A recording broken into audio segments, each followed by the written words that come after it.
Yapa, Sí. que son una familia por tradición ha hecho marimbas, son marimberos, está encargada por parte del gobierno del estado de Chiapas para preservar el culto a la cultura de la marimba. Afortunadamente, pues la marimba es de madera y tenemos la selva que provee, ¿no?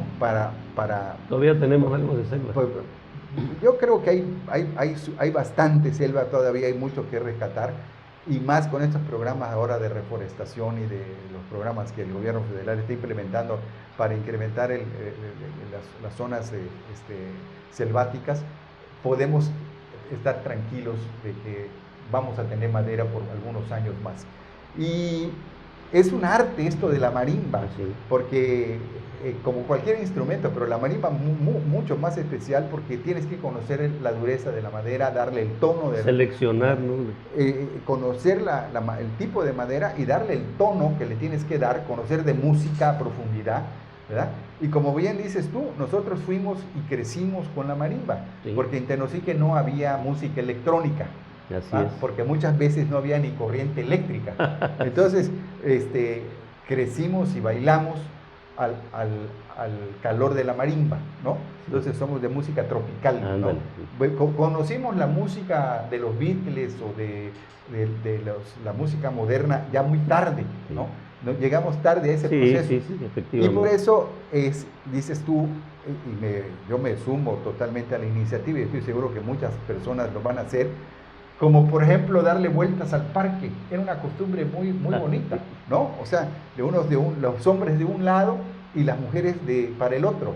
Entonces era una forma de socializar. Sí, claro. Eso hay que rescatarlo porque ahora... Y de enamorar. Y de enamorar, mandándole mariposas sí. a la que querías enamorar. Sí. Porque ahorita todos los chamacos están con las tablets, están con el celular y están perdiendo la costumbre de socializar a partir de la palabra, ¿verdad? Pudiera llegar, yo digo que en algún momento podemos llegar a dejar hasta de hablar porque las cuerdas vocales se te van a atrofiar porque no las usas. Efectivamente. Y si además unado a eso no lees, entonces ya está listo que no tienes ni el don de la palabra ni el cerebro tiene el don de la palabra pero escrita. Entonces ya se cerró un circuito ahí de atrofia mental, ¿no? Sí, claro, efectivamente. Y entonces, volviendo al tema del chicle, volviendo al tema de lo que en realidad le dio dinamismo a la economía de Tenosique fundamentalmente, además del ferrocarril, que vienen los antecedentes de la madera, del palo de tinte, etcétera, también jugó un papel muy importante durante la Segunda Guerra Mundial la extracción de maderas para partes de barco, ¿no? Se incrementó y podemos observar cuando baja el río mucha maquinaria que se quedó abandonada de los aserraderos que se ponían a las orillas del río para poder sacar la madera y llevarla a los Estados Unidos, ¿verdad? Entonces creció hubo un desarrollo en el comercio, vinieron los empresarios con recursos económicos fundamentalmente del centro del país. Igual vinieron muchísimos profesionales, ingenieros, pilotos, gente ahí quisiera yo hacerte un comentario. Yo siempre he dicho que Tenosique ha sido siempre una población muy cosmopolita. Así es. ¿Sí? Siempre hemos tenido migraciones aquí. Así es. Como consecuencia misma de los desarrollos económicos, de los momentos económicos que hemos tenido. En la época chiclera vino mucha gente de muchísimos lugares a la explotación chiclera, incluso forajidos que venían huyendo, claro, ¿sí? Claro. Y que se internaban en la selva y allá. Era un refugio. ¿Sí? Y después en la época de la madera vinieron pues también los concesionarios de ¿cómo se llama? Que el general Cárdenas les dio concesiones para la explotación, vinieron españoles ahí, ¿verdad? Que fueron parte muy importante del desarrollo de Tenosique, familias enteras que se quedaron aquí en Tenosique, pero también en la época, por ejemplo, del ferrocarril, pues vinieron mucha gente de la península, y muchos de nosotros, nuestras raíces están en la península, muchos en las familias tenosiquenses, sus raíces están en la península, en Yucatán, como consecuencia de esa migración. Pero después todavía más, Se reforzó. en la época del ingenio, vinieron muchos veracruzanos, Claro, de toda la parte sur de Veracruz. claro, sobre Y todo entonces cuando el corte. somos una mezcla, ¿verdad?, de culturas, ¿sí? No somos una cultura como se mantuvo muchos años, por ejemplo, Emiliano Zapata, por citar siempre fue una sociedad bastante Así cerrada, es. ¿verdad? Nosotros aquí, por la misma necesidad de la llegada de toda esta gente, tuvimos que ser una sociedad con mucho más apertura hacia la llegada de las gentes que venían a trabajar aquí. Ahora estamos viviendo un fenómeno migratorio, pero bajo otras circunstancias muy diferentes, ¿verdad? Fíjate que el tren juega un papel que nos cambió la vida en lo personal, porque por el tren salimos a estudiar. Y yo estudié economía y desde la prepa veíamos que llegaban muchachas y muchachos de Tabasco, Sí, ¿verdad? Y cuando estoy estudiando la carrera, muchachas se casaron con tabasqueñas, se casaron con yucatecos. Y, efectivamente. y jóvenes yucatecos se casaron con muchachas tabasqueñas. Entonces hubo un vínculo todavía más estrecho, ¿no? Así es. A partir del ferrocarril. Ándale. Entonces mi padre, inclusive cuando hablamos de ingenieros y de los que vinieron con la construcción del ferrocarril, mi padre era de Ciudad Madero, Tamaulipas. Era ingeniero mecánico diésel eléctrico por el Politécnico de las primeras generaciones del Poli, y viene y se hace cargo de la escuela Hoy por la mañana me comentabas, Pancho, que vivieron allá precisamente al pie del puente, ¿no? mi padre era el director de la escuela de capacitación, viene como director de la escuela de capacitación de ferrocarriles aquí en Tenosique, porque Tenosique era un sitio importante y lo va a hacer ahora con el Tren Maya. Y cuando se estuvo construyendo el puente, mi padre se casa con mi madre en 1952 y su primera casa, por cuestiones laborales, fue una de las casas que están allí en el caserío a la orilla del río. Tienen una vista formidable, Es ¿no? espectacular, así es. Ya cuando yo se embaraza mi madre y viene a que yo vengo a nacer a Tenosique, ¿verdad? Acá, pero mi origen está allí en esa primera casa que yo siempre que paso, pues evidentemente la admiro y me trae muchos recuerdos, porque me imagino a mi madre estando con mi padre allí, atendiéndolo y acompañándolo en sus primeros años de matrimonio, ¿no? Entonces ya podrás imaginar tú lo que representa para mí el propio puente, ¿no? Claro. Y el propio ferrocarril, porque te digo, nosotros anduvimos por todo lo ancho y por todo lo largo de la riel del ferrocarril, persiguiendo a mi papá, ¿no? O sea, andábamos con mi papá allá arriba del tren, vivimos en Teapa, vivimos en Coatzacoalcos, vivimos en Campeche, casi tuve un hermano en cada estación, ¿ah? Entonces, hasta que llegamos a Mérida, y entonces ya mi madre ya no se quiso despegar de Mérida sin que olvidáramos nosotros nuestras raíces y nuestros vínculos con Tenosique, que eso no lo vamos a perder nunca, ¿no? Pancho, el puente de Boca del Cerro, mi hijo me platica en una ocasión, mis hijos viven en Villahermosa, han vivido muy poco aquí en Tenosique. Me platica, él es dedicado a las ventas, me platica en una ocasión que llega a una empresa a vender unos productos que ellos vendían, que ellos distribuían, y entonces lo primero que ve en la oficina de la persona que iba a ver es una fotografía del puente de Boca del Cerro. Y entonces dice, ya es mío. Porque llega y le dice, oiga, bueno, se presenta con él y le dice, oiga, ¿y usted de dónde es? No, pues yo soy de Tenosique. Fíjese que mi papá y yo, pues él está sentado aquí. No, pues yo también soy de Tenosique, mi papá es fulano de tal, y se arma bien la cosa. A lo que yo quiero llegar, Pancho, es cómo se convierte un objeto de esa naturaleza, como la Torre Eiffel, guardando toda proporción, claro, ¿sí? Cómo se convierte en un ícono, claro, cómo se convierte en un símbolo de identidad de nosotros, para todo un pueblo, ¿no? Así es. Y lo es, porque en realidad lo merece ser, porque, te repito, el desarrollo del sureste no se puede concebir ni explicar sin el ferrocarril. Y por eso es la gran esperanza que hoy tenemos, y el presidente lo entiende perfectamente bien, es volver a reconstruir la red ferroviaria, es volver a darle vida al sureste a partir de una red de comunicación que se perdió y que debemos de rescatar.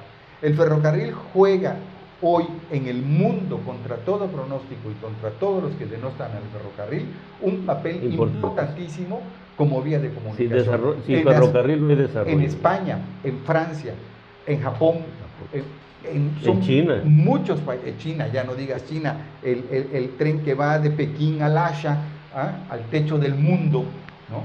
Que estamos hablando de 6.000, 7.000 metros de altura, tiene que vencer un sinfín de obstáculos, y lo hacen los chinos. Tienen que inclusive hacer unas galletas para que las rieles no se fracturen con el frío, unas galletas térmicas especiales, ¿no? Entonces es una maravilla de ingeniería, y llevan el ferrocarril al Tíbet.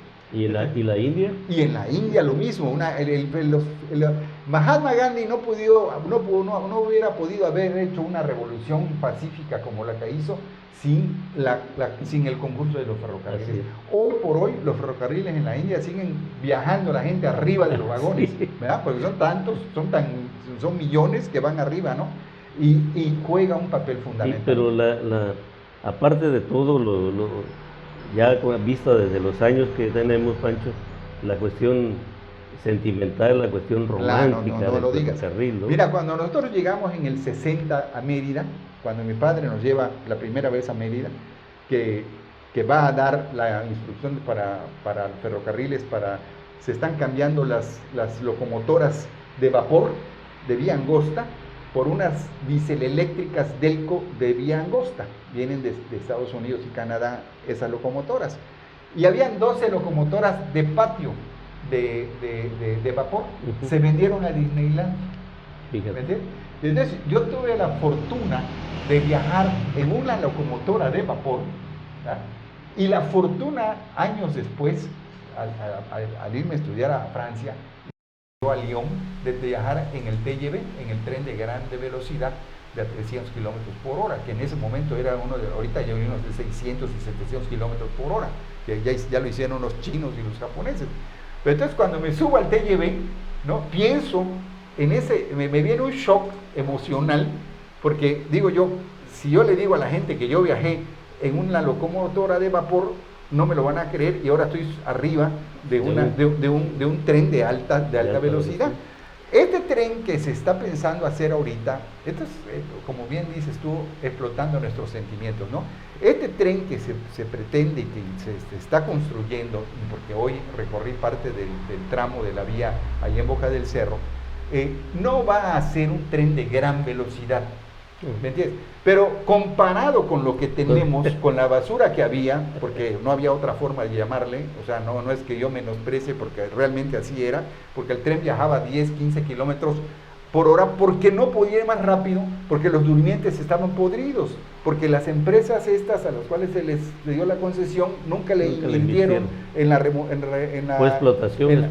Fue explotar, y nunca modernizaron ningún tramo, aunque ellos decían que habían modernizado X, Y, Z, pero a las locomotoras. Este país, en términos de la infraestructura ferroviaria, era inmensamente rico. Y se hizo estudios, mi padre dirigió estudios de prospección para ver cuántas locomotoras habían echadas a perder, paradas como vagones. Habló con gente en Houston, se buscaron personas que pudieran hacer una compañía reconstructora de carros de ferrocarril, porque nosotros tuvimos una compañía constructora de carros de ferrocarril, y todo eso se perdió, todo eso se hipotecó, todo eso se trasladó. En Ciudad Sagún. En Ciudad Sagún, así es. Entonces, fue verdaderamente penoso, con el contubernio de los diputados, con el contubernio de los que debieron haber defendido el patrimonio de nuestro país, cómo se hizo un amaciato, una maraña de cosas que coincidieron en la destrucción de los ferrocarriles. Oye, Pancho, pero también hubo aquí un ferrocarril con características muy modernas. Yo recuerdo haber viajaba hasta Coatzacoalcos. Era un ferrocarril que traía 2 máquinas y unos 5 o 6 vagones. No sé si te tocó alguna vez. No. Era un ferrocarril tipo el ferrocarril Maya, así de Ajá. el tren, como está el tren, y entonces era era muy rápido, ¿no? Bueno, a mí me toca, ese no lo vi, pero a ver que sí, puede gustar, te lo voy a explicar. En Yucatán se hizo un intento de hacer un ferrocarril que se llamaba la Ruta del Sol, que venía a Palenque. Esto de hacerlo no es nuevo. Duró como 3 meses nada más, ¿me entiendes? Y pernoctaba, ahí llegaba en la mañana y al día siguiente salía de Palenque. Pues creo que es ese. Ese debe de ser, porque Sí. no iba a Coatzacoalcos, No iba a Coatzacoalcos. no llegaba a Coatzacoalcos, pero era específicamente como un boleto turístico, no era de pasajeros, no era que tú te subías ni paraba en ninguna estación. Era. ¿Ah? Él te llevaba a Palenque y te repito, no duró. Pero paraba en Tenosique, pues. Bueno, a lo mejor paraba Sí, para sí, tomar sí. algún avituallamiento Sí, de lo sí, que fuera. mira, porque yo recuerdo haber viajado Pero haber viajabas viajado a Mérida. a Mérida. Sí, no viajabas a Coatzacoalcos. No me acuerdo. Bueno, sí, no porque me acuerdo. nada más llegaba hasta Palenque. Eso sí hubo. ¿Sí? Entonces, el papel del ferrocarril fue insustituible. No se puede explicar Tenosique sin el ferrocarril. Así es. Es más, no se puede explicar el sureste.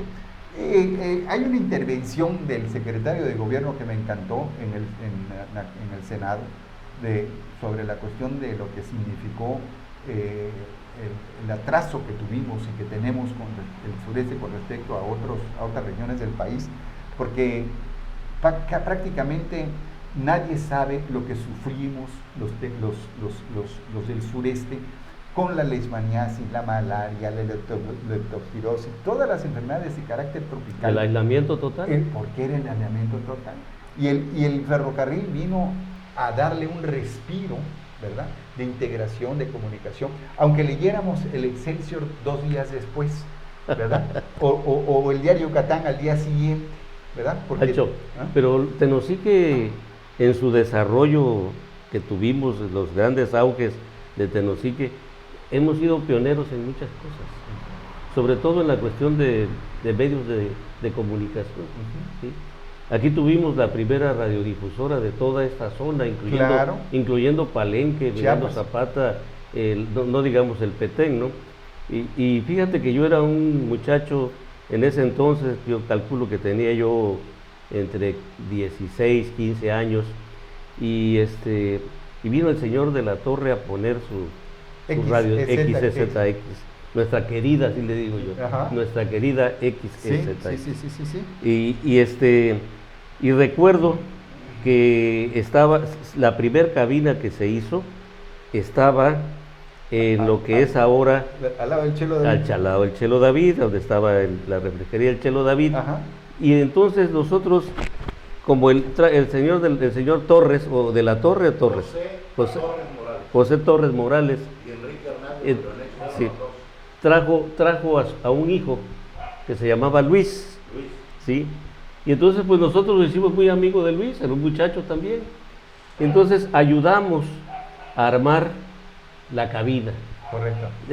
Ellos habían desmantelado una radiodifusora de Hidalgo, tengo entendido, del estado de Hidalgo. De Puebla. Y entonces pues traían todos los paneles para poner, pero algunos rotos y todo.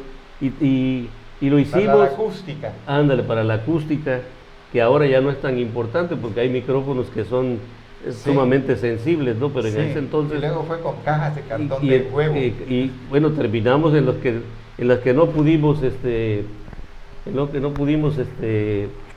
a completar con el material que ellos traían, lo hicimos con cartón de huevo.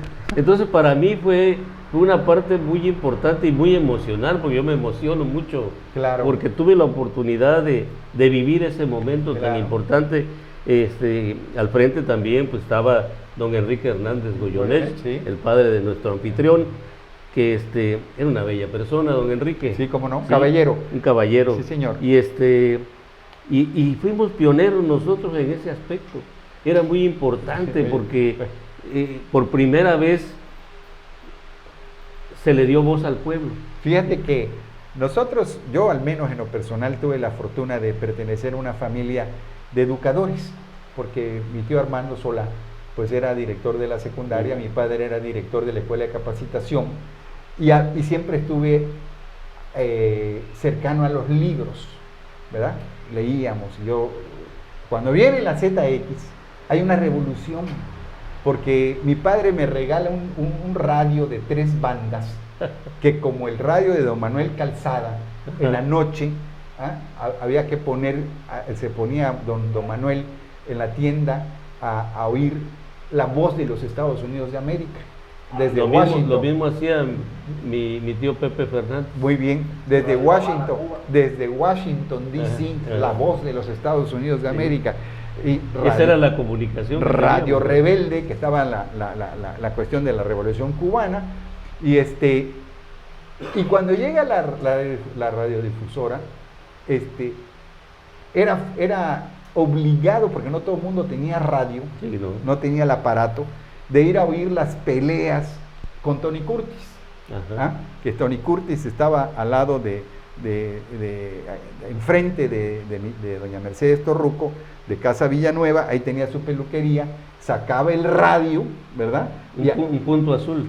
Un punto azul, ándale, y todo el mundo escuchaba la pelea de Ultiminio Ramos, de Mantequilla Nápoles, de Vicente Saldívar, de Jalimí, del Chango Casanova, que esa fue toda una época, pero lo oíamos por radio. Entonces la imaginación era extraordinaria. Sí. Chucho el Roto, hubo una serie de telenovelas, sí. Calimán, Porfirio Cadena, El Ojo de Vidrio. Y me acuerdo que mi tío Armando en la secundaria, como la radiodifusora ponía Porfirio Cadena, El Ojo de Vidrio a las 10 de la mañana, y el recreo lo teníamos a las 10:30, hubo que modificar el recreo para adecuarlo, porque nadie quería entrar para oír la telenovela. Ya no digas tú en las noches, Corona de Lágrimas, etcétera, todas las radionovelas, ¿no? Que también jugaron un papel importantísimo, ¿no? Pero fíjate una cosa, Pancho, que ahí también, como nos sucedió, retomando un poco lo que fueron las épocas económicas de Tenosique, pues el chicle llegaba a Tenosique, la madera bajaba a Tenosique, el ferrocarril hizo la parada en Tenosique. Tenosique era más importante, mucho más importante que Palenque. Claro, ¿sí? Claro. Y había un auge económico muy importante, y así surgieron los grandes comercios. Yo digo que eran como los súper de ahora, ¿no? Yo me acuerdo de la tienda de mi abuelo, de Catarino Pereira Pérez, sí, señor. Yucateco, sí. Por cierto. Y entonces, ahí encontrabas machetes, encontrabas limas, Collins, sombreros, pantalones de drill, camisas de mezclilla, fundas para machetes, azúcar, arroz, frijol, mercería. Sí, era un almacén, claro. Sí. Entonces llegaban los chicleros, llegaban los ferrocarrileros, de caballo, monturas, y a comprarle, ¿no? Claro. Porque ahí encontrabas de todo, que 20 centavos de azúcar, que 20 centavos de... Y entonces... La Casa Silva. Casa Silva, este señor Calzada, que tenía su tienda. Don Manuel Calzada, que tenía su tienda, que por cierto me platican que dice que era un señor con un carácter muy, muy, muy fuerte. Y que llegaba y le decía: don Manuel, ¿cuánto vale esa olla? Te la vas a llevar para que te la bajes, si no, no hay no la bajes. No tiene caso que yo la baje. Y entonces así surgieron la farmacia Las Palmas de don José María Silva Trujillo. Ahí hubo la primera reveladora de fotos. Ándale. Por eso la cantidad de fotos que a mí me las deja en posesión su nieta, ¿no? Sí. Yasmín Martínez me entrega la caja completa, que algún día estará en posesión a buen recaudo aquí en Tenosique, del pueblo de Tenosique, ¿verdad? Sí. Mientras tanto la voy a tener, y entonces, la voy a conseguir. Y entonces fíjate que a raíz